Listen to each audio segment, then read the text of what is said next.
Hello everyone, welcome to IAS। Previous lecture तक दोस्तों हम लोग बात कर रहे थे कि इन्वेजिव स्पीशीज़ क्या होती है, वो इंट्रोड्यूस कैसे होती है किसी भी इकोसिस्टम के अंदर, और नेटिव वाइल्ड लाइफ को वो थ्रेट क्या पहुंचा सकती है इन्वेजिव स्पीशीज़। ठीक है, लाइक प्रोसिपिस जूलीफ्लोरा अगर किसी एक इकोसिस्टम के अंदर इंट्रोड्यूस कर दिया जाए, या यूकलिप्टस हो गया, इसेसिया हो गया, तो ये किस प्रकार से वहाँ की लोकल इकोसिस्टम को प्रभावित कर सकते हैं, वहाँ पर रहने वाली स्पीशीज़ को प्रभावित कर सकते हैं। ठीक है, अब इसी के कंटेक्स्ट में ना हम कुछ invasive species along with that, अब हमारी जो डिस्कशन चलेगी अलग अलग जानवर और पेड़ पौधों को लेकर चलेगी, उनके बारे में हम जानते हैं। अब ये डिस्कशन जो है लगातार 3 चैप्टर्स तक कंटिन्यू रहेगी, जिसमें आप अलग अलग जानवरों के बारे में मेनली जानोगे, और उसके साथ एसोसिएटेड कुछ लगातार उस रीजन में मिलने वाले कुछ पेड़ पौधे होंगे, उनके बारे में आप जानोगे। ठीक है, और धीरे धीरे करते करते यही जब चैप्टर्स आगे 1-2 बढ़ेंगे, फिर ये आपको उस लेवल पर लेकर जाएगा कि जब आपको जानवरों के बारे में बता रहा होगा या पेड़ पौधों के बारे में बता रहा होगा, फिर उनका IUCN स्टेटस भी बता रहा होगा। ठीक है, तो शुरुआत एक्चुअली आपकी इस चैप्टर से हो जाती है उन जानवरों और पेड़ पौधों को जानने की, जो आपकी पूरी लिस्ट होती है। ठीक है, सबसे पहले बात करते हैं इसेसिया की। ठीक है, वॉटल जिसको कहते हैं, और यूकलिप्टस जो स्पीशीज़ हैं कुछ। अच्छा, ये कैसी स्पीशीज़ हैं, मैं इनको क्या कहूँगा, इन्वेजिव स्पीशीज़ है ना दोनों ये, लेकिन मैं इनको ऐसा कह सकता हूँ योग्यता इन्वेजिव फ्लोरल स्पीशीज़ है ना। तो यहाँ से ना श्रेया एक इम्पॉर्टेंट चीज़ बताना चाहता हूँ, अभी तक इसका जिक्र मैंने जानबूझकर नहीं करा था। अब से ना जैसे मान लो कि ये चैप्टर यहाँ पर आकर काइंड ऑफ ख़त्म हो गया है। ठीक है, ये जो हमने इन्वेजिव स्पीशीज़ पढ़ा, एनालिसिस वगैरह पार्ट सारा ख़त्म हो गया है। अब जो ये चीज़ यहाँ से शुरू कर रहा है ना हमें जानवर और कुछ पेड़ पौधों के बारे में बताने के लिए, आप लोग अब अपनी आदत ये डाल लेना, अब से जब भी मेंस की आंसर राइटिंग में आप मेंशन करोगे, तो भाई स्पीशीज़ बहुत सारी होती हैं। ऐसे तो पेड़ पौधे भी हो सकते हैं, जानवर भी हो सकते हैं, राइट ठकुराइन, है ना। करो मेंशन कर देना कि आप क्या बोलना चाह रहे हो, इन्वेजिव फ्लोरल या फॉनल स्पीशीज।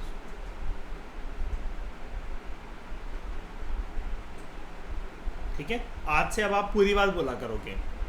अगर पेड़ पौधे बोल रहे हो तो क्या बोलोगे, इन्वेजिव फ्लोरल स्पीशीज। जानवर अगर बोल रहे हो तो क्या बोलोगे, इन्वेजिव फॉनल स्पीशीज। क्लियर। अब देखो, अब मुझे इसके बारे में बताओ ज़रा, इसका इंट्रोडक्शन। इसेसिया वॉटल जिसको कह सकते हो, या फिर यूकलिप्टस, ये क्या है, इन्वेजिव फ्लोरल स्पीशीज।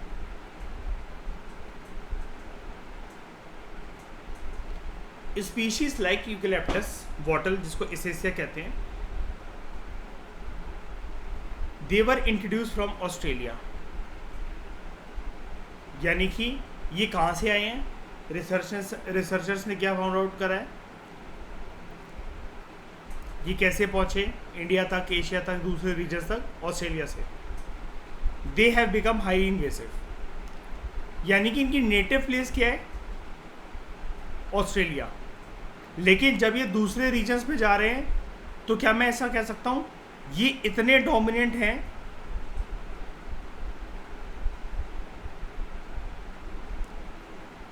कि अपनी न्यूट्रिशन की प्राप्ति के लिए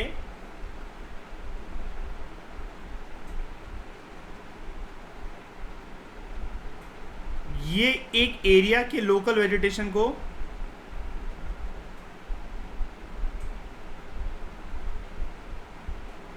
रिप्लेस कर सकते हैं। Do you agree. वैसे तो नेचर यही होता है, देखो हम भी जानते हैं योग्यता कि इन्वेजिव स्पीशीज़ का नेचर ही अल्टीमेटली है। लेकिन मैं ये बात कर रहा हूँ कि जहाँ पर अपने एरिया के अंदर था, ये वहाँ पर दादागिरी करता होगा कि नहीं करता होगा, इसलिए हमें वो नहीं पता। लेकिन दूसरे एरिया आके इसको लगा कि दूसरे मुझसे ताकतवर नहीं है ना, और मैं आराम से अपनी न्यूट्रिशन के लिए उसको पूरा का पूरा रिप्लेस कर सकता हूँ। उसके बाद मुझे एक बात बताओ, क्या फ्लोरल इन्वेजिव स्पीशीज में गौरव ये ताकत होती है, ये दम होती है कि जिस भी रीजन के अंदर वो इंट्रोड्यूस हो रहे हैं, करे जा रहे हैं, इंटेंशनली अनइंटेंशनली, वो वहाँ की लोकल वेजिटेशन को तो रिप्लेस करने की दम रखते ही रखते हैं, लेकिन उसके साथ साथ क्या उस रीजन की जहाँ पर वो इंट्रोड्यूस करे गए हैं वो फॉनल स्पीशीज़ को भी मार सकते हैं क्या? हाँ, कैसे मार सकते हैं बताओ? श्रेय, मार सकते हैं? बोलो, सिंपल सिंपल आंसर बोलो। हाँ मार सकते हैं, लेकिन सर इनडायरेक्टली मारेंगे। कैसे मारेंगे बोलो? सर वो जब लोकल वहाँ पर जो भी हैं जानवर जो हैं वो पेड़ पौधे वो खा रहे हैं, ये उन्हीं पेड़ पौधों को जाकर मारा है ना? उनकी बॉडी जो है शुरू से जनरेशन बाय जनरेशन वो घास, वो पेड़ पौधे, वो फूल पत्तियां खाने के लिए बनी है। नीलगिरी तैर ऐसी तो बर्बाद हो रहा है कि नहीं हो रहा है बताओ? वो नीलगिरी के ग्रासलैंड्स में जो ये extremely sorry not grasslands, Nilgiri के पहाड़ों में ये जो घास है इसको खाने के लिए बना है ना? है कि नहीं? अब वो जो नेटिव स्पीशीज़ आई है, मैंने आपको बताया था ना, भले ही वो ईटेबल हो, लेकिन कभी कभार नहीं, ज़्यादातर वो न्यूट्रिशन ही प्रोवाइड नहीं करती है। मैंने बताया था ना, वो खाते जाएगा, उसको यही नहीं पता लगेगा न्यूट्रिशन जा कर रहा है, वो पतला होता चला जा रहा है। अब जैसे पेट भरने के लिए आप चिप्स पे चिप्स खाते चले जाओ, कुरकुरे पे कुरकुरे खाते चले जाओ, उससे आपका पेट भर रहा है, लेकिन आपकी हेल्थ बनेगी इससे, हेल्थ अच्छी होगी, आप बॉडी बना सकते हो उससे, आप फिगर में आ सकते हो प्रॉपर, नहीं ना? ऐसे ही ये इन्वेजिव फ्लोरल स्पीशीज़ होते हैं, ठीक है? याद रखना, they have power to replace local vegetation also, ठीक है? और उसके साथ धीरे धीरे करते करते वहाँ की फॉनल डाइवर्सिटी को भी ये प्रभावित कर सकता है। वो चीज़ होगी इनडायरेक्ट तरीके से। जो एसेसियास हैं, they have almost replace the grasslands and Nilgiris.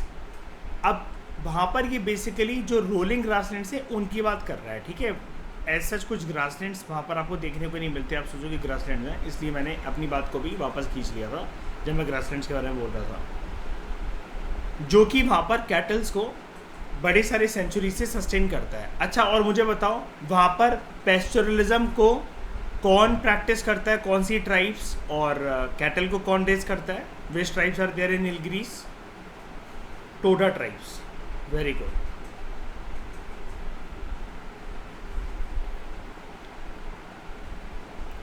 Todas के बारे में ना मैं थोड़ा सा जिक्र आपको जीएस पेपर 1 में सोसाइटी में भी बताऊंगा। कल मैंने जितनी फ़ोटोज़ आपको दिखाई थी टोडा ट्राइब्स की, आपने एक चीज़ देखी थी ना, जितनी गूगल इमेजेस थ्रो कर रहा था वो ज़्यादातर इमेजेस उनकी शादी से रिलेटेड आ रही थी, अगर आपने ध्यान से नोटिस करा हो, है ना? उनकी कुछ रिचुअल्स फंक्शन जिसमें आपको लड़कियां वहाँ पर कुछ ऐसा दिख रहा था कि वो शादी के लिए तैयार हो रही हैं, है ना? तो मैं आपको बताऊंगा कि उनकी मैरिज की स्पेशल ओकेशन और बेसिकली ये सब रिचुअल प्रैक्टिस क्या होते हैं, ठीक है जी? वो हमारे जीएस पेपर 1 में सोसाइटी का पार्ट होगा। जब एक ट्राइबल्स का टॉपिक आएगा, आपको इंडिया की विभिन्न इलाकों की वेरियस ट्राइब्स के बारे में पढ़ना पड़ेगा, तब हम टोडास के बारे में भी डिस्कस करेंगे उसके बाद, ठीक है? गवर्नमेंट ने इस रीजन में एसेसिया को इंट्रोड्यूस करा था। अच्छा, अब गवर्नमेंट अगर इंट्रोड्यूस कर रही है एसेसिया को, तो क्या मैं ऐसा बोल सकता हूँ ये इंटेंशनल तरीके से करा गया, है ना? जब इंडिया ने टैनिन इंपोर्ट करना बंद कर दिया अफ्रीका से 1960 में, ठीक है? अब टैनिन जो होता है एसेसिया के छाल में, उनकी टहनियों में, पत्तियों में आपको देखने को मिल जाता है, और ये एक ऐसा ऑर्गेनिक सब्सटेंस होता है which is use for preserving leather. Leather देखो आपको क्या पेड़ों में मिलता है या फिर किसी एक फौना से आता है लेदर? बताओ, लेदर कहाँ से आता है पृथ्वी में? अगर आप ढूंढने निकलो तो फौना से आता है। और जो बचपन से हमें सिखाया गया है 4th-5th क्लास से, ऐसे ही सिखाया गया है, बिल्कुल बेसिक। अगर हम मान लें सांप की खाल को लेदर कहते हैं, उससे लेदर बनता है, बेल्टें बनती हैं, जूते बनते हैं। बेसिक लेदर तो हम जानते हैं ना कि सांप की खाल से होता है, सांप अपनी जो खाल छोड़ देता है वो लेदर है। Do you agree?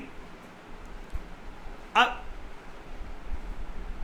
नहीं, वो भी मतलब एक प्रकार से लेदर है, मतलब एक बेसिकली मैं उसकी बात कर रहा हूँ जब मैं 4th-5th में लेदर वर्ड इंट्रोड्यूस करा गया था, है ना। मैम बताती थी ना कि सांप अपनी खाल को लेदर छोड़ देता है, वो भी एक प्रकार से लेदर है या जो भी है। हाँ, वो अलग बात है कि एनिमल स्किन्स वगैरह बहुत सारे प्रकार की होती हैं। अब मैं इस पॉइंट पे ये आना चाह रहा हूँ, मतलब मेरा सवाल ये है, ऐसे लेदर को अगर हम जनरली, चलो मान लो हमने स्किन एनिमल स्किन की स्किनिंग कर ली, उसको उतार लिया, सांप की खाल को कलेक्ट कर करके रख लिया, ठीक है। कुछ पाइथन है या मोटे वाले एनाकोंडा वाले सांप हैं, उनकी चलो बड़ी सी खाल मिल गई हमें, ठीक है। हर प्रकार के हमने लेदर को रख लिया, क्या वो सड़ेंगे नहीं? उनके डीकम्पोजिशन का खतरा नहीं है? उसमें से स्मेल नहीं आएगी बहुत ज़्यादा? पता ना ज़रा, होगा ना ऐसा? और जब भी किसी चीज़ में से बहुत ज़्यादा स्मेल आने लगे तो हम यही तो कहते हैं ना कि डीकम्पोजिशन शुरू हो गया, इसमें पक्का कोई ना कोई बैक्टीरिया कुछ ना कुछ फीड कर रहा है, बस वो खाना चाह रहे हैं, तभी इसको सड़ा रहे हैं, गला रहे हैं, इसलिए स्मेल प्रोड्यूस कर रहा है। Do you agree? अब ये ना लेदर की प्रिजर्वेशन के लिए इम्पॉर्टेंट होता है, ये एक ऑर्गेनिक सब्सटेंस होता है जो कि लेदर को सड़ने नहीं देता, गलने नहीं देता, उसके डीकम्पोजिशन प्रोसेस को डिले कर देता, स्लो डाउन कर देता है, टेनिन। और इसके बारे में अगर आपको याद होगा, ये टेनिन वगैरह, ये जब हम 10th क्लास के बोर्ड्स देते थे श्रेया, तो हम पढ़ते थे ना ज्योग्राफी वाली जो SST होती थी, उसके अंदर आता था, है ना, टेनिन बार्क वगैरह से ऑब्टेन करी जाती है, उधर लिखा हुआ, जैसे एक चैप्टर होता है उधर, अगर आपने ध्यान दिया हो, 4th चैप्टर है 10th क्लास का SST में। गौरव आपको तो याद होगा, रिसेंटली आपने 2 साल पहले ही 10th करी है, कि एग्रीकल्चर वाला चैप्टर, 4th चैप्टर जो है SST की बुक का 10th क्लास में, उसके अंदर ही होता है।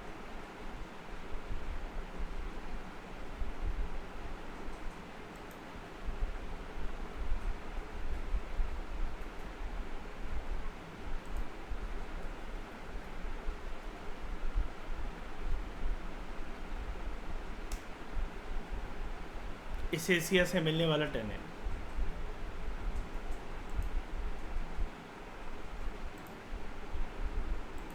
ये इस प्रकार का पाउडर,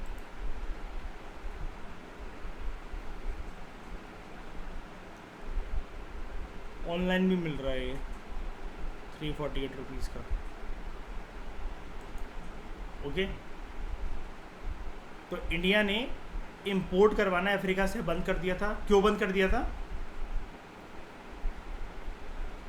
कोई चीज़ अगर लोकली ग्रो हो सकती है तो इंडिया को लगा हम यहीं ग्रो कर लेते हैं, इंपोर्ट की कॉस्ट आती है तो हम क्यों इंपोर्ट करें फालतू में। समझ गए? क्लियर?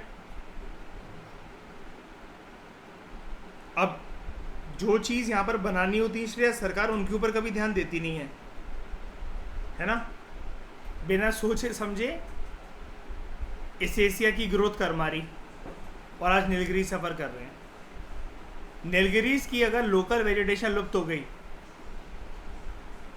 और ये इस एशिया अगर बहुत ज़्यादा फैल गया, वहाँ पर पूरे के पूरे ग्रासेस को, ग्रासलैंड्स को अगर उसने रिप्लेस कर मारा, वो दोबारा रिजुविनेट हो सकेगा क्या? बताओ, क्या कहती है साइंस या इकोलॉजी?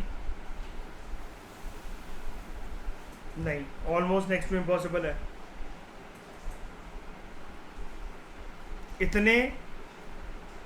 इतनी हरी भरी टोपोग्राफी क्या डेजर्टिफिकेशन का शिकार हो सकती है कल को? बिल्कुल। पता है क्या होता है, ये इन्वेसिव स्पीशीज़ है ना, ये आपको एक तो बात पता, अभी तक ये तो पता लग ही गया होगा, इनका नेचर ये काफ़ी हाइपर एक्टिव होता है ना, थोड़ी ही देर में, थोड़ी सी ही टाइम ड्यूरेशन के अंदर, देर इन द सेंस में कुछ घंटों की बात नहीं कर रहा हूँ, शॉर्ट टाइम ड्यूरेशन के अंदर ये किसी भी एरिया को कॉलोनाइज कर लेते हैं। Do you agree? है ना। अब ये जिंदा कैसे हैं वहाँ पर? वो लोकल वेजिटेशन को खाकर, उनसे न्यूट्रिशन ड्राइव कर कर। जब वो नहीं बचेंगे तो अल्टीमेटली इनको तो वैसे ही फर्क नहीं पड़ता ये रहेंगे ना रहें, है ना। और फिर बाद में अगर इनको सरकार कुछ प्रयास करे कि इनको हटाना है, यहाँ से वो करना है, तो फिर जो वहाँ का लोकल फ्लोरा है लोकल वेजिटेशन है, जो वहाँ की एंडेमिक वेजिटेशन है, उसको वापस ला पाना फिर नामुमकिन हो जाएगा। दूसरा आपके सामने आ रहा है अफ्रीकन कैटफिश, और ये आपको पता है ना, एसेसिया, और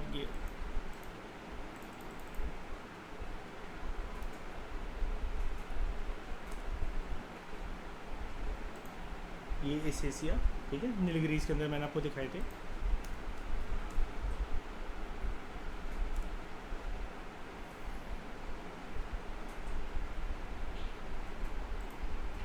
और आपका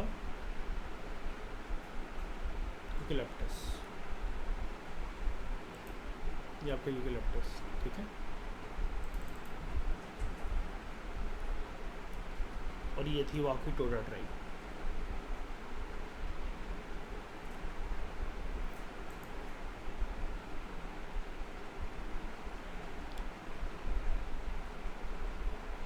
ओके,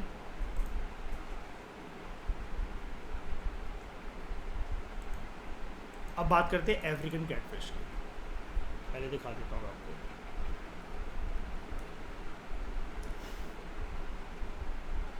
ये है अफ्रीकन कैटफिश।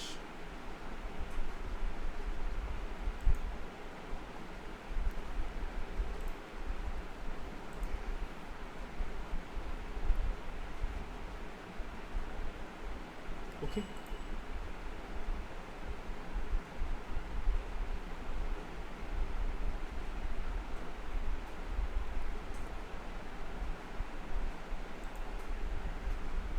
अब मैं इसको क्या कहूँगा, इन्वेजिव कौन सी स्पीशी,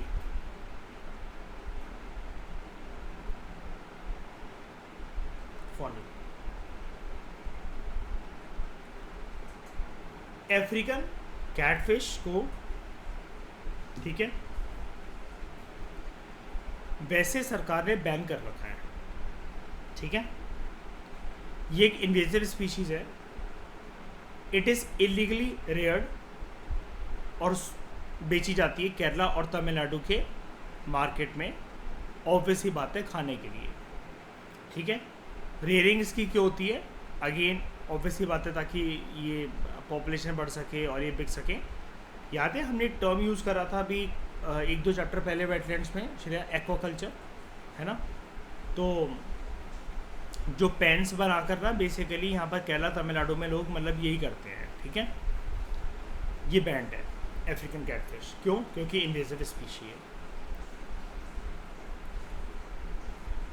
2000 की बात है, एनवायरमेंटल हजार्ड्स और एनवायरनमेंट की हेल्थ को देखते हुए, जो कि अफ्रीकन कैटफिश एक पूरी लोकल फॉनल स्पीशीज़ को प्रभावित कर सकती है, उनकी जान ले सकती है, और कर भी रही थी, तो सेंट्रल गवर्नमेंट ने एक बैन इशू करा कैटफिश की फार्मिंग के ऊपर, कि ना ही इसकी ब्रीडिंग करी जा सकती है, ना ही इसकी ट्रांसपोर्टेशन होनी चाहिए, और ना ही इसकी किसी प्रकार से बिक्री होनी चाहिए।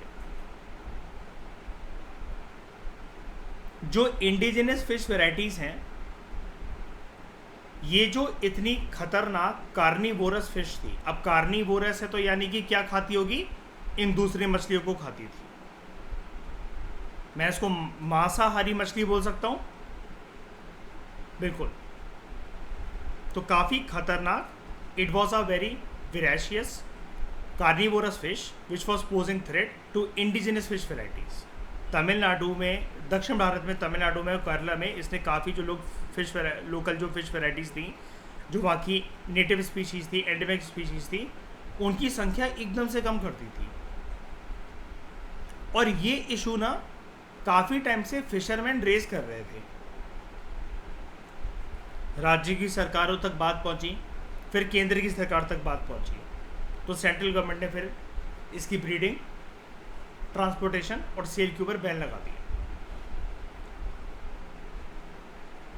ये इतनी केपेबल होती है African catfish that it can destroy the native fish species bye praying on them. इसके अलावा दिक्कत ये हो जाती है कि अगर ये भली दूसरी मछलियाँ इसके चंगुल से निकल गई ना, वो ये नहीं खा पाई उनको। आपको पता है कुछ कुछ मछलियाँ जो होती हैं वो फाइटो प्लैंक्टन पे फीड करती हैं, है ना, माइक्रोस्कोपिक प्लांट्स। जहाँ पर फाइटोप्लैंक्टन होता है वहाँ पर जू प्लैंक्टन भी होता है, मरीन इकोसिस्टम के अंदर पढ़ा था हमने, याद होगा आपको वेटलैंड्स वाले चैप्टर के अंदर, है ना। ये माइक्रोस्कोपिक जू प्लैंक्टन पे भी फीड करते हैं, यानी कि छोड़ना ही नहीं है किसी के लिए कुछ भी खाना, ठीक है। आपको पता है ना, हमने एक चीज़ पढ़ी थी कि कुछ कुछ जो मछलियाँ होती हैं उनको दूसरी मछली वगैरह को खाना पसंद नहीं होता, वो माइक्रोस्कोपिक एलिमेंट्स को खा लेती हैं, जैसे लाइक जू प्लैंक्टन वगैरह। अब उन मछलियों के लिए दूसरी मछलियों के लिए खाना बचता ही नहीं था, ये उन मछलियों को तो खा ही रही है डायरेक्टली, अफ्रीकन कैटफिश माइक्रोस्कोपिक जू प्लैंक्टन को भी खा लेती थी। ये कहाँ पाई जाती है, जैसे कि इसके नाम से ही पता लग रहा है, it is native to Africa and middle east. वहाँ पर ये अलग अलग प्रकार के इकोसिस्टम में आपको देखने को मिल सकती है, फ्रेश वाटर लेक में भी, रिवर्स में भी, स्वैम्स में एंड अर्बन सीवेज सिस्टम में भी। शहरों में जो गटर नालियाँ वगैरह हैं वहाँ पर भी आपको देखने को मिल जाएगी, हर जगह से, मतलब इसने अपने आप को एडजस्टेबल बना रखा है। 1980s में इसको पूरी दुनिया में अलग अलग जगह पर इंट्रोड्यूस करा गया था एक्वाकल्चर के लिए, मतलब जानबूझकर इनकी ब्रीडिंग करना, ताकि इनकी ब्रीडिंग करवाना ताकि इनकी सेल हो सके, ठीक है। अब इनके पास बेसिकली क्या होता है, सर्वाइवल मैकेनिज्म तो बहुत अच्छा होता ही है। जब ये अर्बन सीवेज सिस्टम जैसे एक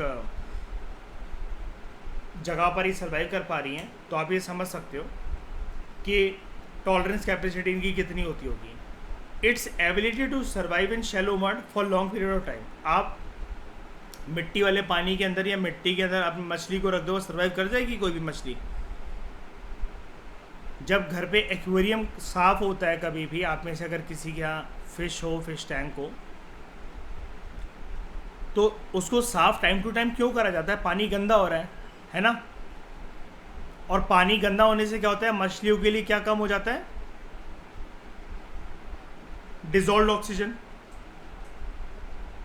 होता है, ऐसा कि नहीं होता, एनोक्सिया की कंडीशन बन जाती है कि नहीं बन जाती है, lack of oxygen from the water. और ये जो हेजी सा पूरा का पूरा मडी वाटर अगर हो जाएगा, क्या मछली के प्राण जा सकते हैं, इससे मर सकती है, बिल्कुल। लेकिन ये काफ़ी लंबे समय तक इस शैलो मड में सर्वाइव कर सकती है।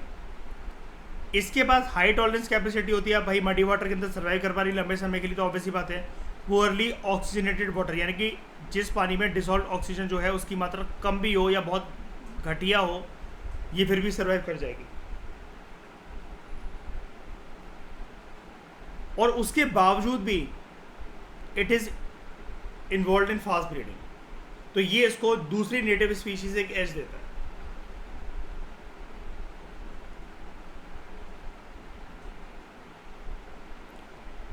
तो जो मछली पकड़ने वाले हैं वो कैटफिश को प्रेफर करने लगे थे, क्योंकि ये जल्दी ग्रो जाती है और उनको इसकी डिमांड काफ़ी हाई होती थी और अच्छे दाम उनको मिल जाते थे इसको बेचने के बाद।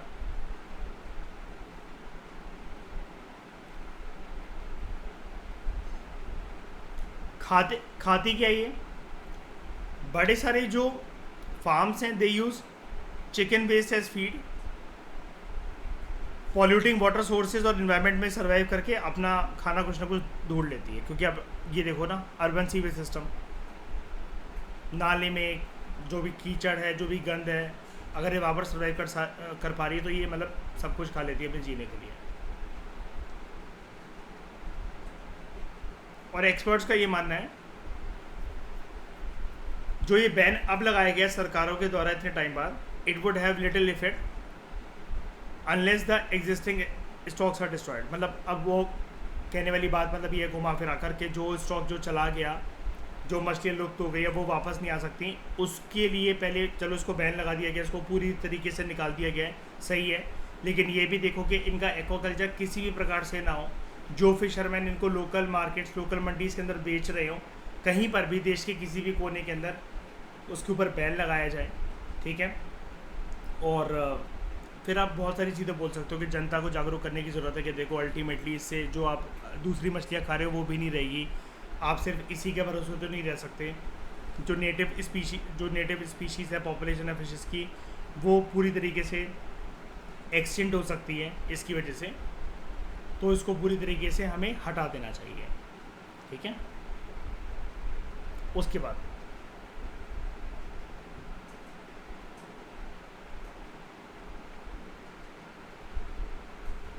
तीसरा है आपका फोग्ड फैनबर्ड। आप इसको क्या कहोगे? इन्वेसिव,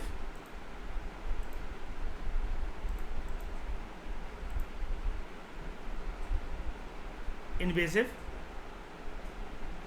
प्लांट है, ये एक्योटिक प्लांट है, बता दो। फ्लोरल स्पीशीज,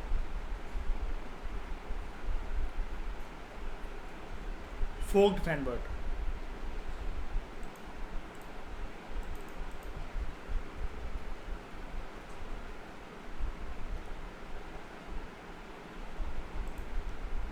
ये होता है, ठीक है।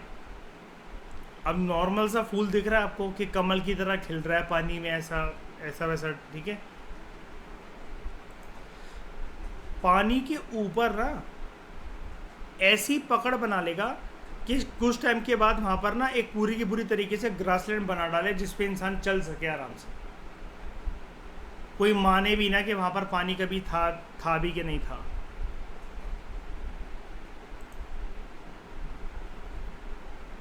तो केरला में कुछ कुछ जगह पर ये फोग्ड फैनबर्ड इतना ज़्यादा वाइड स्प्रेड तरीके से ग्रो हुआ है कि इसने वाटर बॉडीज़ को पूरी तरीके से पिंक बना दिया है। अब कलरिंग नहीं करी है उसकी, कोई कलर पिगमेंटेशन मिक्स नहीं करा है, वाटर बॉडीज़ के ऊपर बिछ गया पूरी तरीके से, ठीक है। तो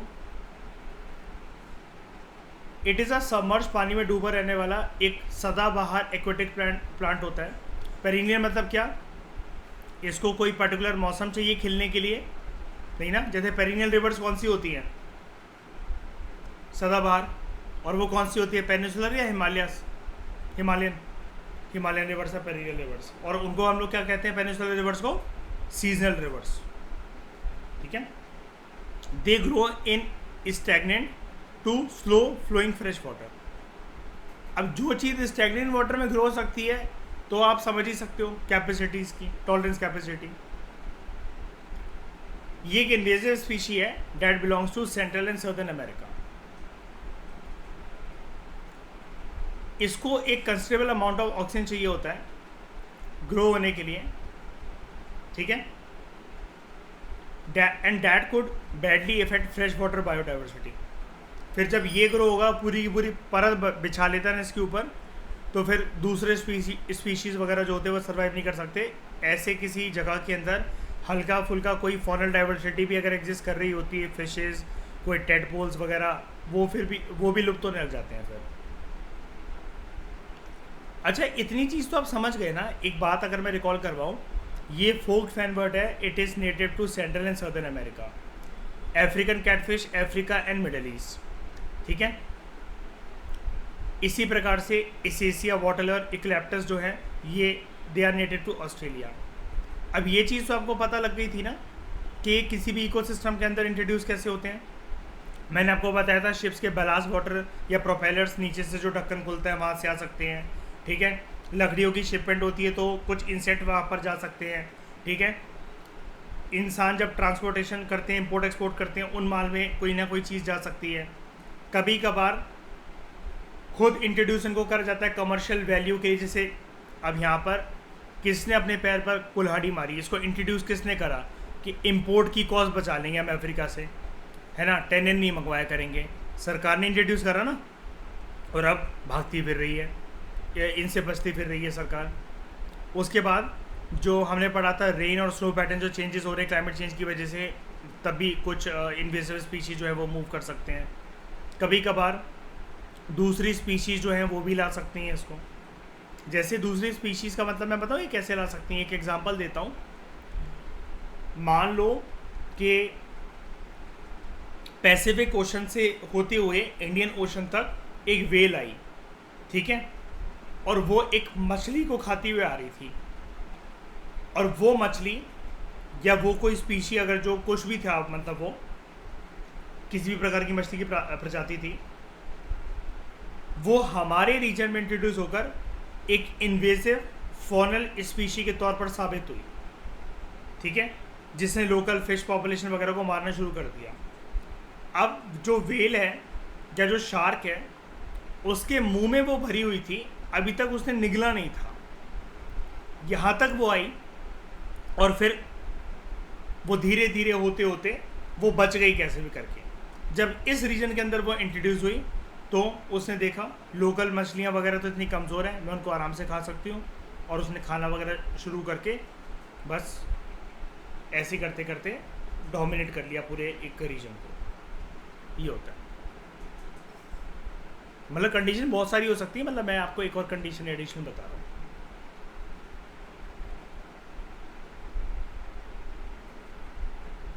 अब हम ऐसे ही कुछ स्पीशीज़ के बारे में बात करते हैं। अब ज़रूरी नहीं है ये इन्वेसिव स्पीशी हो, जनरल डिस्कशन चल रही है यहाँ पर, ठीक है। तो अब हम बात करते हैं इन्वेसिव स्पीशीज़ के बारे में जान लिया, अब कुछ general floral and faunal species के बारे में जानते हैं। इंडियन बुल फ्रॉग,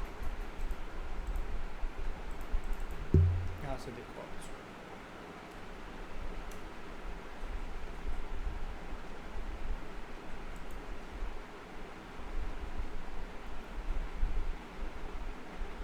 ये जाना जाता है अपने इस गर्दन पर ब्लू कलर की वजह से, ठीक है, इंडियन बुल फ्रॉग।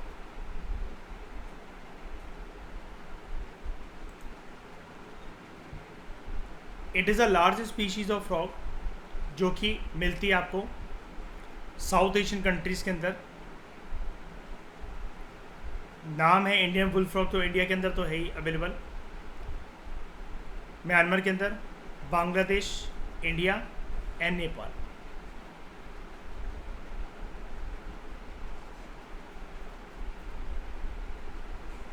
ये मडगास्कर में भी पाया जाता है और इंडिया के अंडमान एंड निकोबार आइलैंड्स में भी मिलता है, अंडमान आइलैंड्स में मिलता है प्रोमिनेंटली। अब ये एक वाइड स्प्रेड इन्वेसिव स्पीशी बन चुका है, पहले नहीं था, अब हो चुका है। पहले इसकी इतनी डोमिनेंस नहीं थी, लेकिन जहाँ जहाँ पर अब ये जा रहा है तो वहाँ पर लोकल स्पीशीज़ को प्रभावित करने लगा है। फ्रेश वाटर वेटलैंड से प्रेफर करता है और कुछ दूसरे एक्वेटिक हैबिटेट भी। जनरली देखा गया है इनके नेचर में, इनके बिहेवियर में, इनके बर्ताव में, दे avoid coastal and forest areas. IUCN की रेड लिस्ट में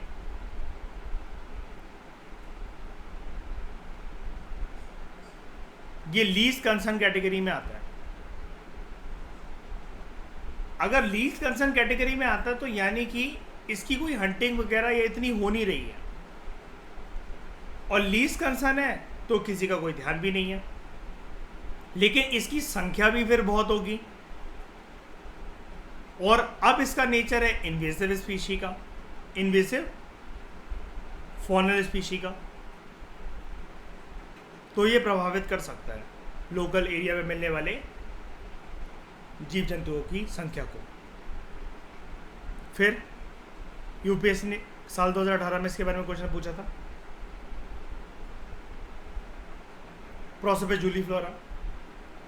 1960s में गवर्नमेंट ने इसको इंट्रोड्यूस करा था। अब देख रहे हो कितना पुराना है ये, लेकिन इसके बारे में कहीं जिक्र हल्का फुल्का हुआ होगा और यूपीएससी ने पूछ लिया इसका नाम, लेकिन उस टाइम पर आपको किसी भी बुक वगैरह के अंदर कहीं पर भी नहीं मिलता था, और ना ही ये किसी करंट अफेयर मैगजीन में था। ऐसे क्वेश्चन अगर आए तो आपको उनको छोड़ देना चाहिए। 1960s में गवर्नमेंट ने प्रोसोपिस जूलीफ्लोरा को इंट्रोड्यूस करा। हिंदी में इसको कहते हैं गंदा बबूल।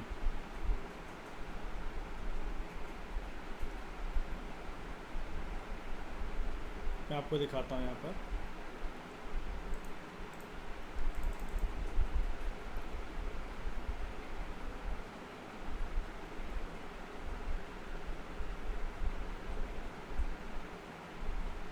This is prosopis juliflora. मैंने आपको दिखाया था जैसे जैसे टच मी नॉट की जो लीव्स होती हैं वो बीच में जैसे कच्ची इमली होती है, इस प्रकार का आपको एक ये स्ट्रक्चर देखने को मिलता है। इसमें आसपास टच मी नॉट जैसी लीव्स होती हैं। ओके, ये सब प्रोसोपस जूलीफ्लोरा है, अलग अलग प्रकार के।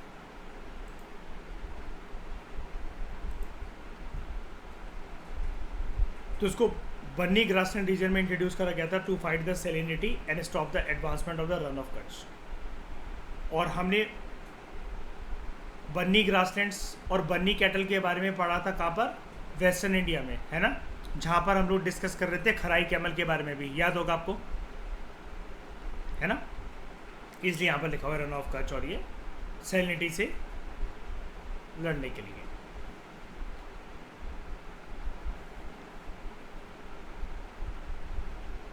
अब बेसिकली सरकार ने इसको इंट्रोड्यूस करा। आप एक बारी ज़माना देखो, योग्यता टाइम देखो श्रेया, 1960, उस टाइम पर इतनी एडवांस साइंटिफिक रिसर्च वगैरह नहीं होती होगी, तो सरकार ने इसको इंट्रोड्यूस कर दिया विदाउट इवेल्युएटिंग इकोलॉजिकल और सोशियो इकोनॉमिक कॉन्सिक्वेंसेस। अब इसने करा क्या, ये ना पनपने लगा नॉन सेलिन और लो सेलिन सॉइल्स के अंदर, टॉलरेट कर गया हर एक एनवायरमेंटल कंडीशन को, और इसने बन्नी ग्रासलैंड्स को इन्वेड कर डाला।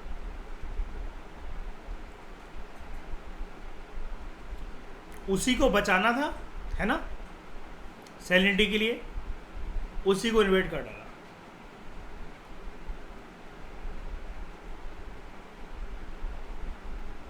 इसने ऊपर से लंका लगा डाली उस रीजन की।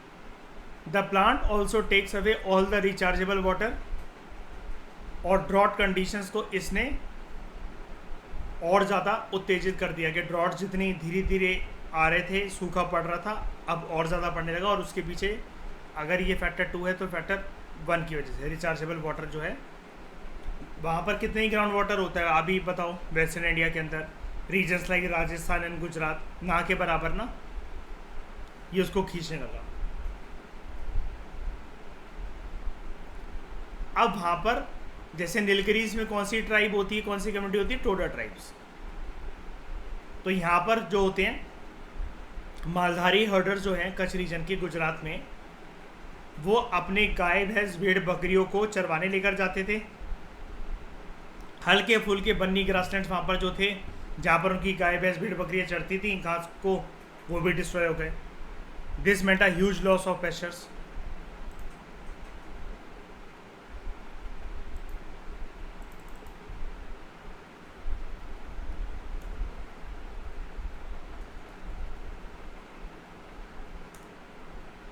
मालधारी ट्राइब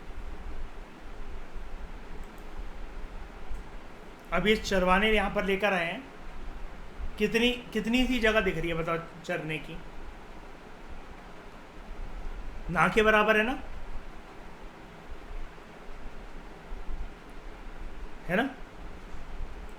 ये एरिया हरा भरा लग रहा है आपको, एरिया बहुत ज़्यादा, ये एरिया। और ऊपर से जब ये इंट्रोड्यूस करा गया, इन्होंने पूरे के पूरे, मान लो इमेजिन कर लो कि अपनी जगह बसा ली पूरी की पूरी। इथियोपिया कंट्री भी यही फेस कर रहे, देखो यहाँ पर invasive tree prosopis juliflora seriously reduces water sources in Ethiopia.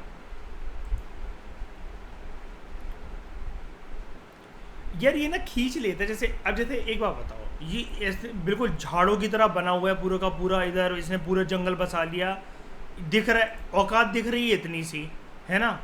और जब बसने पर आ रहा है पूरा का पूरा, तो देखो जंगल बसा डाल रहा है और हरा भरा है ऊपर से, कहाँ से खींच रहा है पानी, जड़ें इसकी नीचे जा जाकर गहरी होकर ग्राउंड वाटर खींच लेती हैं। ये है दिक्कत इसके साथ। तो एक चीज़ और लिख लेना कल को, क्योंकि यूपीएससी देखो पता है क्या होता है, जब कुछ क्वेश्चन पूछ लेता है और वो बहुत ज़्यादा ऐसा कोई क्वेश्चन होता है, तो आने वाले सालों के अंदर उसको रिपीट करता है, वो स्टेटमेंट की फॉर्म में बीच में डाल देता है फिर कहीं। तो कल को ये आ सकता है कि प्रोसोपस जूलीफ्लोरा क्या ग्राउंड वाटर टेबल को डिस्टॉर्ट कर सकता है, बिल्कुल कर सकता है, ये खींच लेता है पानी को।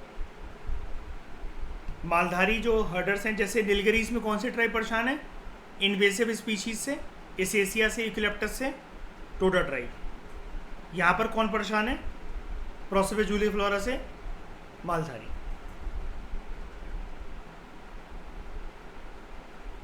बट एक ऐसी इनकम भी इससे जनरेट होने लगी जो कि किसी ने एक्सपेक्ट नहीं करी थी, क्योंकि इससे मिलता है प्रोसोपिस चारकोल।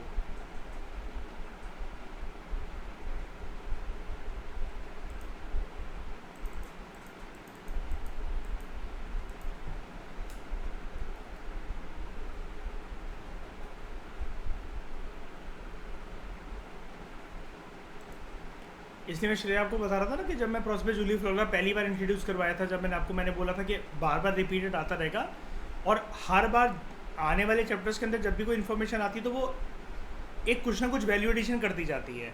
तो मैंने बोला था ना, जब आप किसी भी चीज़ का अगर नोट्स बना रहे हो किसी भी स्पीशी के उसमें, तो उसमें परेशान मत होना, ना साइंस में, ना जोग्राफी में, एनवायरमेंट में।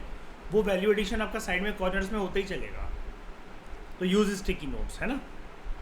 अब आपको आज ये भी बात पता लग रही है कि अच्छी क्वालिटी की चारकोल भी बनाकर देता है ये।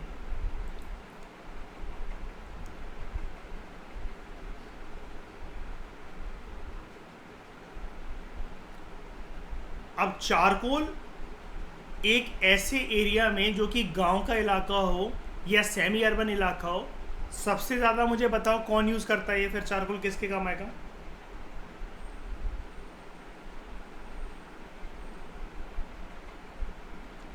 इंडस्ट्रीज, ठीक है। और लोकल लेवल पे, और अगर आप बात करो, चलो ठीक है, इंडस्ट्रीज को सप्लाई हो जाएगा भर भर के। और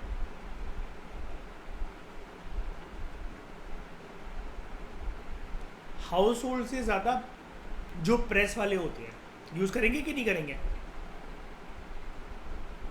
इनमें बहुत हाई डिमांड होती है कोयले की। अगर आप कभी ध्यान से जानते हो इस चीज़ को, समझो। कोयले, ये जो प्रेस वाले होते हैं श्रेया, आप अगर इनसे कोयला मांगोगे ना कि भैया मुझे थोड़ा सा कोयला दे दो कि बारबेक्यू करना है, आप पैसे भी ऑफर करना नहीं देंगे उनका, क्योंकि कोयला बहुत यूज़ होता है और वो चुनकर लेकर आते हैं कोयले की बोरी, जो कि एक एक दिन के अंदर, एक एक बोरी या 2 दिन के अंदर लग जाती है पूरी की पूरी, है ना। जो प्रेस होती है जनरली, वो जो प्रेस वाले होते हैं वो तो इसी से करते हैं। कोई बिजली के खंभों में तो तार डाल के करते नहीं, इलेक्ट्रिसिटी वाली, है ना। कोयले वाली प्रेस करते हैं। मैं बताना ये चाह रहा हूँ, आपने बोला इंडस्ट्रीज, हाउस होल्ड, प्रेस वालों का मैंने एग्जांपल दिया। क्या मैं ऐसा बोल सकता हूँ, जब इस चारकोल को लोगों ने देखा तो वो बौखला गए, पागल हो गए, और उन्होंने सोचा कि एडिशनल सोर्स ऑफ रेवेन्यू इससे मिलेगा, ज़्यादा से ज़्यादा चलो प्रोसोपिस जूलीफ्लोरा को ग्रो करते हैं। फिर मैं मालधारी कम्युनिटी को तो नहीं कह रहा, लेकिन कुछ और कम्युनिटी, कुछ और लोग जो कि नॉर्मल तरीके से अपनी गाय भैंस भेड़ बकरी को चरवाने लेकर जा रहे हैं, उनको भरोसा तो है नहीं यहाँ पर बारिश होगी, ग्रीन लश वेजिटेशन रहेगी गाय भैंसों को चरवाने के लिए, तो हम एक एडिशनल सोर्स ऑफ इनकम के तौर पर इसको भी यूज़ कर सकते हैं, इससे भी एडिशनल इनकम अर्न कर सकते हैं प्रोसोपिस जूलीफ्लोरा के चारकोल से। बताओ। और देखो ज़रा, बोरी की कितनी बोरियां, कितनी ट्रक में लोड करी जा रही हैं।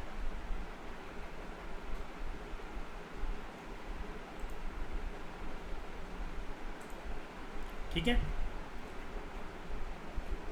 प्रोसोपिस जूलीफ्लोरा की जो लकड़ी होती है, it has high carbon content. Charcoal जो उससे डिराइव होता है, it is an high demand. तो इसने मालधारी ट्राइब को, कम्युनिटी को हेल्प करी to substitute grass with market bought fodder during dry season. कहने वाली बात क्या है कि इनको ये लगा एक फिक्स सोर्स ऑफ रेवेन्यू के तौर पर प्रोसोपिस जूलीफ्लोरा से हमें पता है कि अगर हम इतना ग्रो करें तो इतना चारकोल की प्राप्ति तो हो जाएगी। घास वगैरह पता नहीं कब तक रहे भेड़ बकरी को चरवाने के लिए, उसका कोई भरोसा नहीं है। तो हम ना चारकोल जो है उसका व्यापार करा करेंगे, उससे जो इनकम आएगी वो घास फूस या जो चारा होगा भेड़ बकरियों को चरवाने के लिए वो हम बाज़ार से ले आएंगे। अगर ये लोकल ग्रासलैंड्स को प्रभावित कर ही रही है, ये वहाँ पर ख़त्म कर ही रही है इनको, तो कोई बात नहीं। अब जब वो बर्बाद हो गए हैं तो प्रोस्पेस जूलीफ्लोरा अब पूरे रीजन में उगा लेते हैं। चारा वारा या चरने के लिए जो भी गाय भैंस भेड़ बकरी को चाहिए वो हम बाजार से ले आएंगे। यानी कि देख रहे हो, जो अभी तक इनको परेशान कर रही थी चीज़, एक एडिशनल सोर्स ऑफ इनकम इन्होंने देखा, और इन्वेसिव स्पीशी को ग्रो करने की जो टेंडेंसी थी इन्होंने लगभग 4 से 5 गुना कर डाली।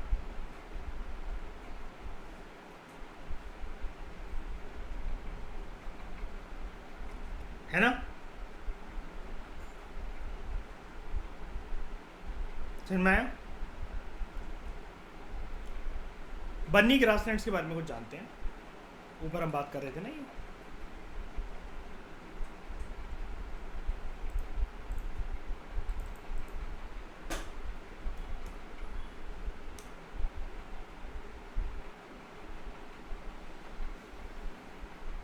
ये हैं गुजरात के बन्नी ग्रासलैंड्स। कौन सी ट्राइबल कम्युनिटी यहाँ पर देखने को मिलती है जनरली?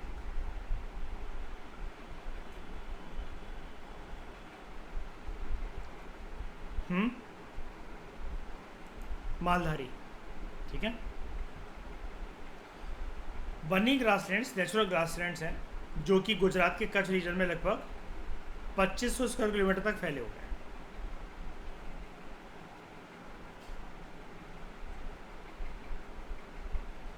बन्नी ग्रासलैंड्स एक प्रकार से फाइनेस्ट क्वालिटी के नेचुरल ग्रासलैंड्स इंडिया में हुआ करते थे, एक था ज़माना ऐसा। लेकिन इनकी लंका लगी ड्यू टू ओवर ग्रेजिंग, उस रीजन में सूखा पड़ना, सैलिनिटी की वजह से, और प्रोसोपिस जूलीफ्लोरा की इन्वेजन की वजह से। और जबकि प्रोसोपिस जूलीफ्लोरा को इंट्रोड्यूस ही क्यों करा गया था, किसको कंट्रोल करने के लिए? सैलिनिटी को, है ना? तो प्रोसोपिस जूलीफ्लोरा की जो घास फूस है उसने इस प्रकार से एनक्रोचमेंट करी यहाँ पर कि उस ग्रासलैंड को डिस्ट्रॉय करके फेंक दिया। और ऊपर से जब वहाँ पर जो ये पेस्टोरल एक्टिविटीज़ हो रही थी वेरियस कम्युनिटीज़ के द्वारा लाइक मालधारीज, उसकी वजह से भी ये ग्रासलैंड जो है रिसेंट ईयर्स में ख़राब हो गई। प्रेजेंट स्टेटस इनका क्या है? They are currently legally protected under the status as protected forest in India. Wildlife institute of India ने, WII ने, बर्नी ग्रासलैंड को आइडेंटिफाई करा है as they are one of the last remaining habitats of the cheetah in India. यहाँ आपको कौन सी faunal species देखने को मिलती है?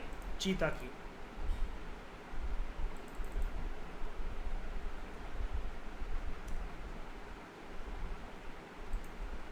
ये चीता।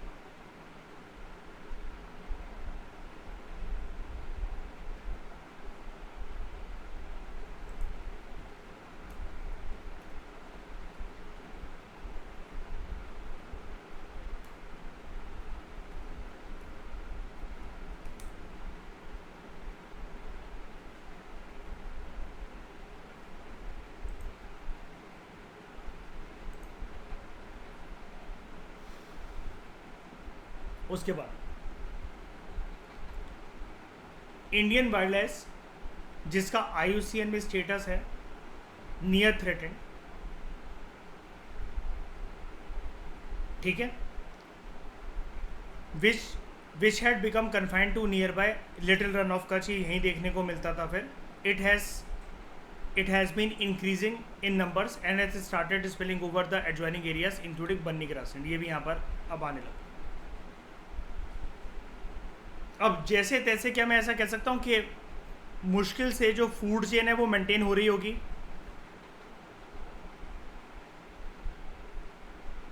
चीता है यहाँ पर, इंडियन वाइल्ड लाइफ है।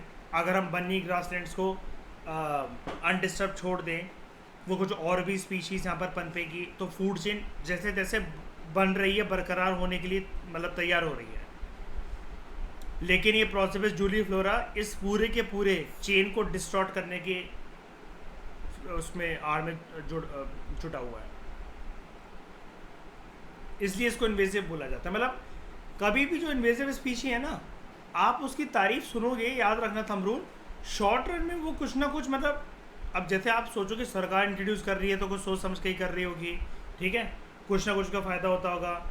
मतलब ये एक ऐसी नेगेटिविटी होती है जो कि इस प्रकार से जकड़ लेती है किसी को कि शॉर्ट टर्म में प्रॉफिट दे रही होती है। वो प्रॉफिट लोगों को बहुत अच्छा लग रहा होता है।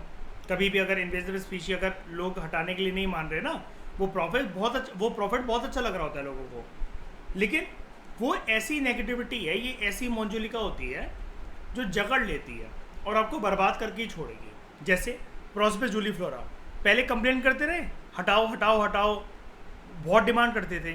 प्रोसेपिस चारकोल के बारे में पता लगा, वही बस नेगेटिविटी हावी। उसके बाद तो बन्नी ग्रासलैंड को कुर्बान करने के लिए तैयार हैं कि इससे जो पैसे आएंगे बाजार से जाके घास फूस चारा लेकर आ जाएंगे। ऐसे ही है भाई, मछलियां जो हैं, मछुआरे तो शुरू से पकड़ते हैं। नेगेटिविटी कैसे? अफ्रीकन कैटफिश मार्केट में डिमांड में ज़्यादा होती है, जल्दी ग्रो कर जाती है ना। फार्मर्स ये सोचते हैं कि क्या पकड़ने जाओ, इनको एक्वाकल्चर बनाकर जल्दी जल्दी ग्रो कर लो, जल्दी जल्दी ब्रीडिंग करके बच्चे पैदा करेंगी, साइज में भी बड़ी हो जाएंगी, मार्केट में डिमांड भी ज़्यादा है और प्राइस इसका ज़्यादा अच्छा मिल रहा है कंपेयर टू बाकी मछलियाँ। नेगेटिविटी।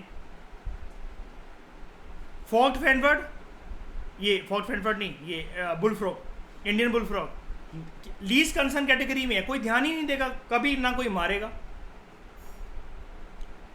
और देखने में क्यूट है, सुंदर है, ये सब बातें, और अब जाकर अपना असली रंग दिखा रहा है वहां पर जाकर। जैसे जो क्यूट क्यूट बातें करते, जो क्यूट क्यूट से दिखते हैं, आगे जाके हरामजादे निकलते हैं ना बहुत ज़्यादा, ऐसे ही है। उसके बाद एसेसिया, येलो कलर का एक फूल, क्या ही कर लेगा, नीलगिरीज में ग्रासलैंड्स को मार रहा है।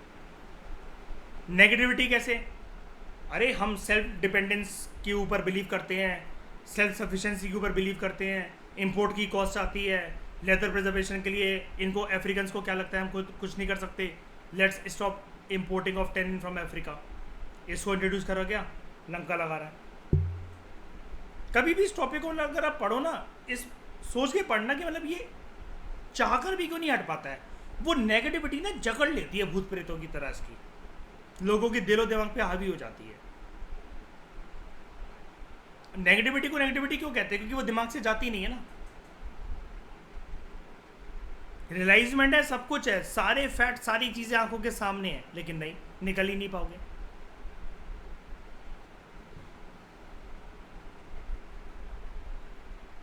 इंडियन वाइल्डलाइफ, जिसको खुरपी कहा जाता है, इसका पहले IUCN स्टेटस ना एंडेंजर्ड था, और ये अब हो गया 2019 में नियर थ्रेटेड। अब ये सिर्फ देखने को मिलते हैं लिटिल रन ऑफ कच्छ के इलाके में इन इंडियन वाइल्ड एस सेंचुरी। ये लास्ट रेफ्यूज, इनका लास्ट हैबिटेट रह गया है।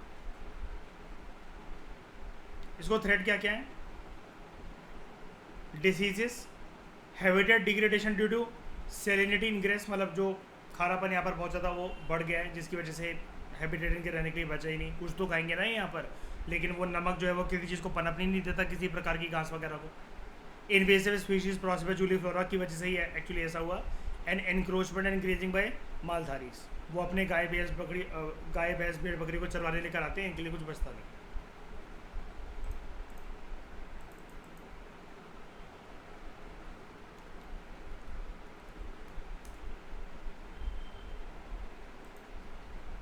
ये है इंडियन वाइल्डलाइफ।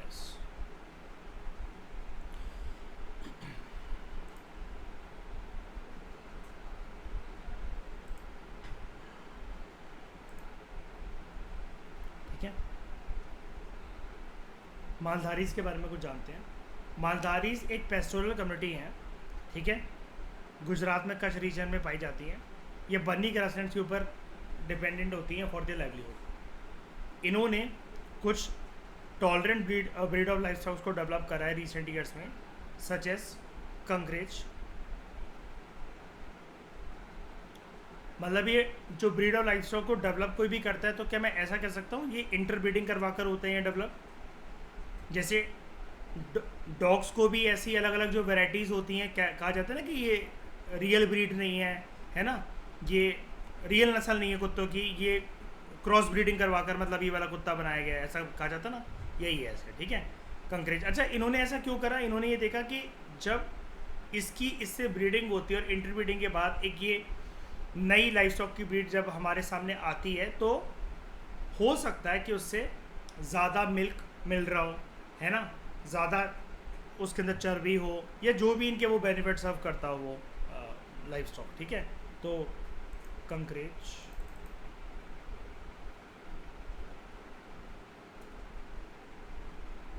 मैंने आपको बताया था ये अपने हॉर्न के लिए काफ़ी ज़्यादा फेमस होते हैं, बड़े से बड़े हुए हैं ना।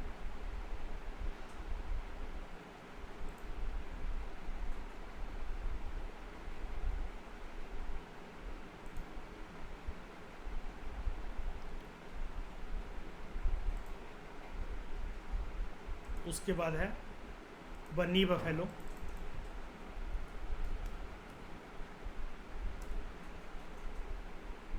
ये नॉर्मल बफेलो की तरह दिखेगी आपको, दूध लेकिन ज़्यादा देती है नॉर्मल बफेलो से। और खराई कैमल, उसने वीडियो भेजी थी मैंने बस्सी की, देखी थी श्रेया ग्रुप पे,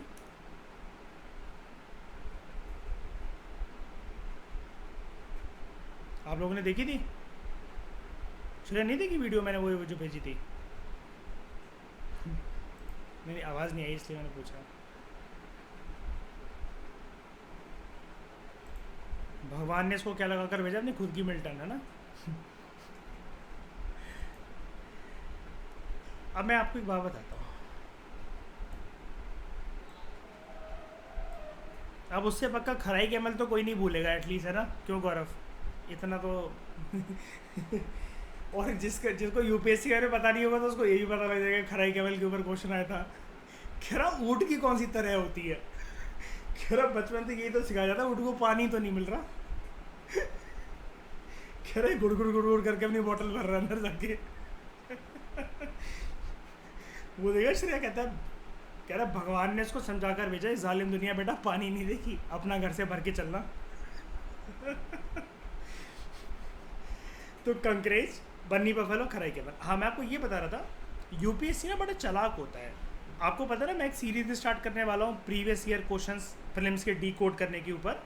अभी आपको बात समझ में नहीं आएगी, लेकिन आप देखना आपकी प्रेडिक्टेबिलिटी कितनी अच्छी हो जाएगी 2024 को लेकर।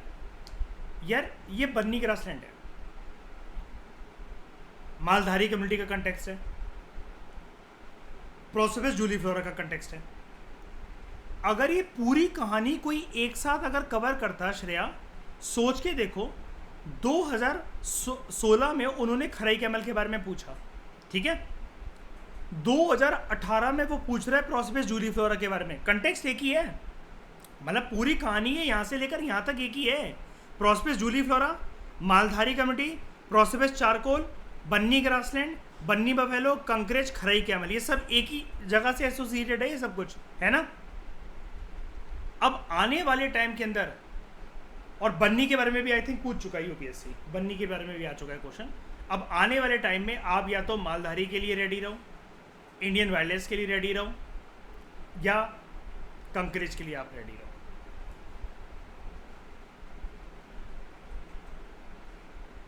अगर कोई एक साथ इसको कवर करे ना ऑर्डर में, इसलिए कहते हैं कि जो नोट मेकिंग करता है ना उसका एग्ज़ाम रुकता नहीं है, ये वाली बात सच है, मतलब मैंने खुद भी देखा है। जिसका नहीं निकलता उसकी भी नोट मेकिंग जो फैक्टर होता है वो रिस्पॉन्सिबल होता है।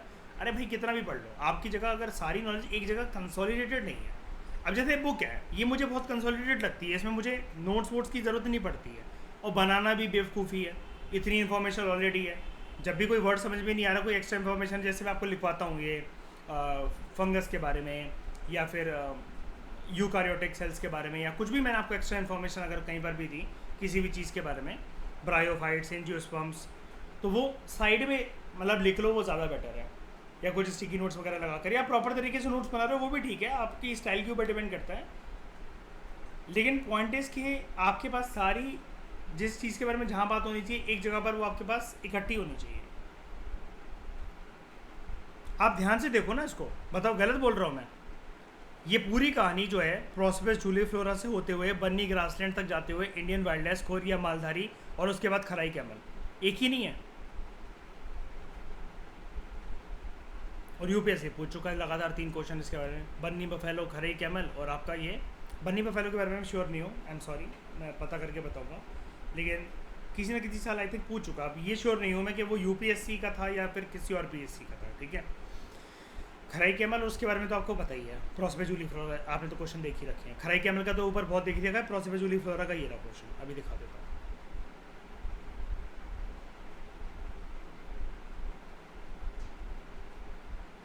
इंडियन वाइल्ड लाइफ के ऊपर भी पूछ चुका है। उसके बाद हाँ आगे कुछ और बातें रह गई। 1960s में मालधारीज कम्युनिटी का जो मेन लाइफ पॉपुलेशन जो थी, इट इंक्लूडेड काउस, बट जो काउस थे they could not adapt to prosopis juliflora. क्यों भाई, इनको क्यों अडेप्ट करने की जरूरत है प्रोस्पेस जूलीफ्लोरा से?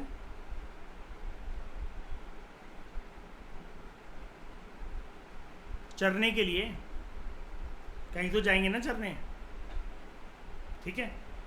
सो they shifted to Banni buffaloes. Banni buffalo breed है, it is famous for high fat milk quality and drought resistance. जो 33% बायोमास जो हार्वेस्ट करा जाता है फ्रॉम बन्नी ग्रासलैंड की यहाँ पर बात हो रही है, it is suitable for cattle. बाकी वीड से भी इसका काम चल जाता है, अनवांटेड प्लांट्स वगैरह कुछ भी खा लेते, मतलब खा लेती है वाली ब्रीड बफेलो की। This is affected the quality of milk as well as the livelihood of the Maldharis. अब यहाँ पर एक क्वेश्चन था कि why is a plant called prosopis juliflora often mentioned in news. इसके एक्सट्रैक्ट कॉस्मेटिक में यूज़ होते हैं, ये एक एरिया की बायोडाइवर्सिटी रिड्यूस कर देता है जहाँ पर ग्रो होता है। इसके एक्सट्रैक्ट जो होते हैं वो पेस्टिसाइड्स के साथ मिक्स करे जाते हैं, and none of the above. तो उसका आंसर क्या है? जहाँ पर भी वर्ड आता है आपको अभी तक तो इस बुक के अंदर इतना पता लग ही गया, प्रोस्पेस वो हमेशा एक प्रकार का इन्वेजिव स्पीशी ही होता है ना, इन्वेजिव फ्लोरल स्पीशी होता है। तो आंसर इज बी। उसके बाद एक क्वेश्चन, ये किसी साल पूछा नहीं गया, ये ऐसे इन्होंने रेफरेंस के लिए दे रखा है, प्रैक्टिस के लिए दे रखा है। क्वेश्चन है, a sandy and saline area is the natural habitat of an Indian animal species. वो आपको पहले हिंट दे रहे हैं, कंटेक्स्ट बिल्ड कर रहे हैं कि आपको जानवर पहचानना है, इसके बारे में कुछ चीज़ें जान लो। कह रहे हैं कि ये मूल रूप से ऐसी जगह का निवासी है, वो एरिया सैंडी है, सेलीन है, ठीक है। This animal has no predators in that area, कोई इसको खाता नहीं है, ऐसा कुछ भी नहीं है, ठीक है। But its existence is threatened due to the destruction of its habitat. ये मर रहा है किसी का शिकार बनकर नहीं, लेकिन जहाँ पर ये रहता है, जहाँ का ये मूल रूप से निवासी है, वहाँ पर इसके रहने की व्यवस्था अब अनुकूल नहीं है। Which one of the following could be that animal. अब ऑप्शन इतने क्लोज हैं, आपको अगर ठोस तरीके से नहीं पता हो तो आप नहीं कर पाओगे उसको। Indian wild buffalo, Indian wild ass, Indian wild boar जंगली सुअर मतलब, और इंडियन गैज़ल। तो सैंडी सेलीन एरिया में एरिया जो है वो कच्छ रीजन है। Indian wild buffalo Terai region में पाई जाती है। Indian wild boar, it can survive in different types of habitat, grassland, taiga, tropical rain forest, but they prefer life in deciduous forest. और chinkara, Indian gazelle, it is found in Thar desert.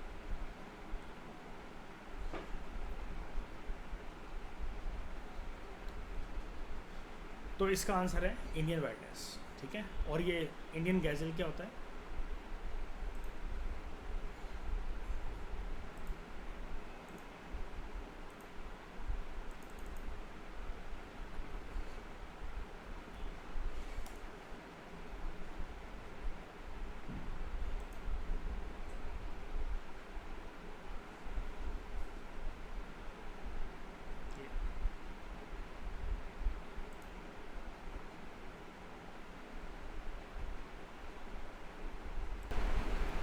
उसके बाद बात करते हैं invasive pest and weed attacks in India. Last है invasive species के बारे में टॉपिक है। पिछले 1.5 दशक के अंदर, लगभग 15 सालों के अंदर, India has faced at least 10 major invasive pest and weed attacks. मैंने बोला था ना आपको 2018 में जब मेरा प्लेम्स था तब से बहुत प्रचलित हुआ था फॉल आर्मी बॉम्ब, यही है देखो। Most recent was the fall armyworm that destroyed almost the entire maize crop. मक्के की खेती को उसने डिस्ट्रॉय करके रख दिया था, ठीक है। अब अलग अलग जो पेस्ट और वीट अटैक्स हुए हैं इंडिया में वो क्या है? अच्छा, पेस्ट तो चलो आप जानते हो कोई कीड़ा लग जाएगा। ये वीट अटैक क्या होता है? मेन प्लांट के बगल में, जैसे मतलब मान लो कि ये है,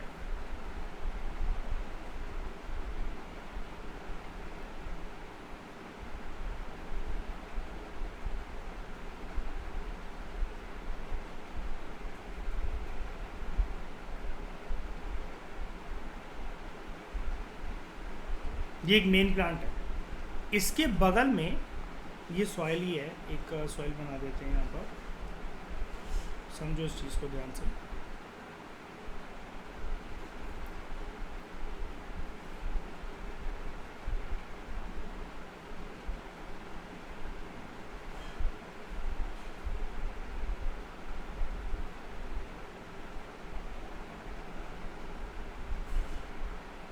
ये कॉमन मिट्टी है। ये वाला जो प्लांट है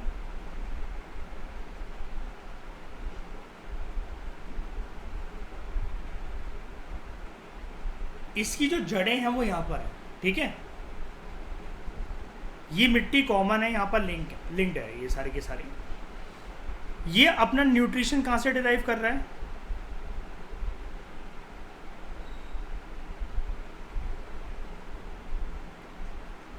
इसी सॉइल से ना। बगल में कभी अगर कोई इससे न्यूट्रिशन डिराइव करने लगे तो आप उसको क्या बोलोगे? This and this weed. और इसको हम लोग क्या बोलते हैं?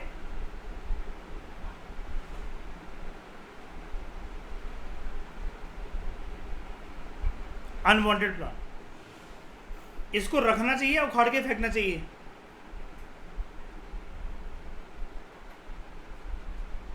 हाँ, कितने अच्छे से बोल रहे कि उखाड़ के फेंकना चाहिए सर। ऑब्वियस बात है, इसको रख के क्या करेंगे। लेकिन क्या मैं अगर एक स्टेटमेंट दूँ, सम वीड्स आर ईटेबल, सही है गलत है? यस, ठीक है। फार्मर्स क्या करते हैं वीड के साथ?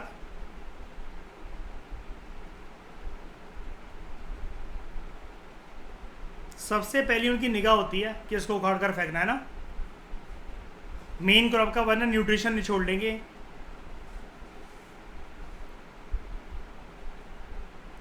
तो 2014 में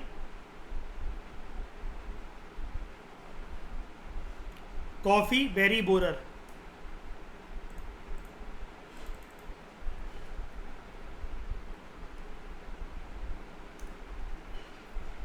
इसका अटैक हुआ था। ये कॉफ़ी बीन को बहुत ज़्यादा पसंद करता है और उसकी पूरी की पूरी खेती को बर्बाद कर देता है। ये होती है कच्ची कॉफ़ी का पेड़, उसके अंदर एक प्रकार से ऐसे इन्वेड कर जाता है।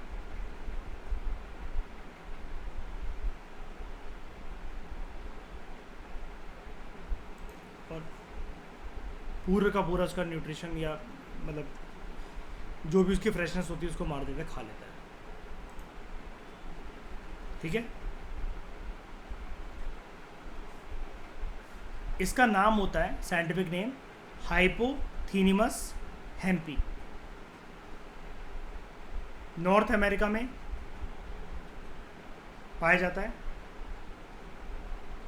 कॉफ़ी के ऊपर अटैक करता है, कॉफ़ी प्लांटेशन के ऊपर। इंडिया में आपको मिलेगा ये केरला में, कर्नाटका में, तमिलनाडु में इसका अटैक हुआ था 2014 में। 2016 में rugose spiralling white fly, Central America में पाया जाता है। किस प्लांटेशन के ऊपर अटैक करता है? Banana plantation, coconut plantation, mango plantation. Rugose spiralling white fly.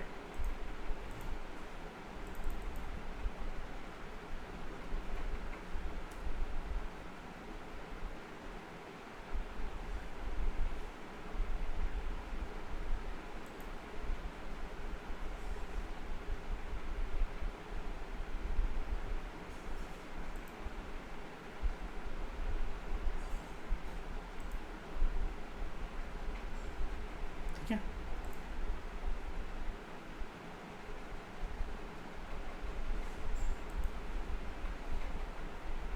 ये ना कोकोनट पाम, इसकी पत्तियों पे इस प्रकार से देखो ऐसे चिपका हुआ है।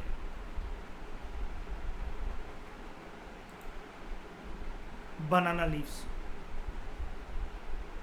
पाउडरी एलिमेंट की तरह आपको दिखेगा ये। ओके, 2018 में फॉल आर्मीवॉर्म,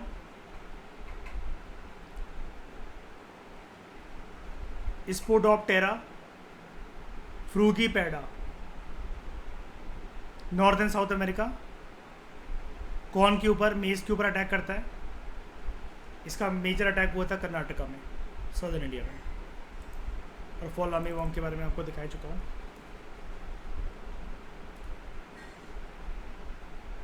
ये फॉल आर्मीवॉर्म कॉर्न के ऊपर अटैक करता है,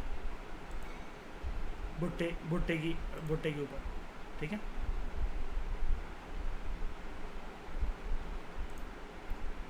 फिर 2019 अनियन बीड, ये एक अनवांटेड प्लांट था। Asphodelus fistulosus, Africa, southern Europe, West Asia. Onion की खेती को प्रभावित करता है इंडिया में, महाराष्ट्र में इसका अटैक हुआ था।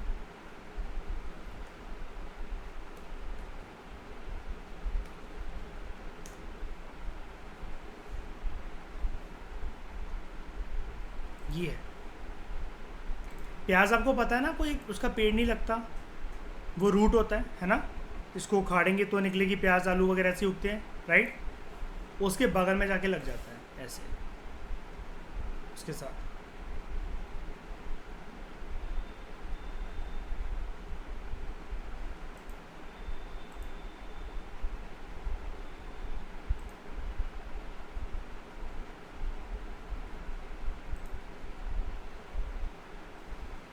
उसके बाद 2019 में डबल गी, एमएक्स ऑस्ट्रेलिस स्थिने, सदर्न अफ्रीका, गेहूं की खेती पे अटैक करता है। इसने अटैक करा था हरियाणा पे।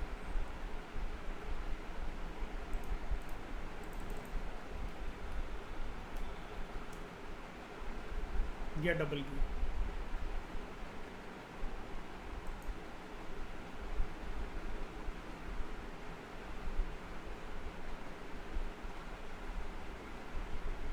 आसपास से जितने वो कोई वीट प्लांटेशन का लगी होती है तो उसको उसका न्यूट्रिशन नहीं छोड़ लेते। समझ में आया अच्छे से? यहाँ तक पूरी बात?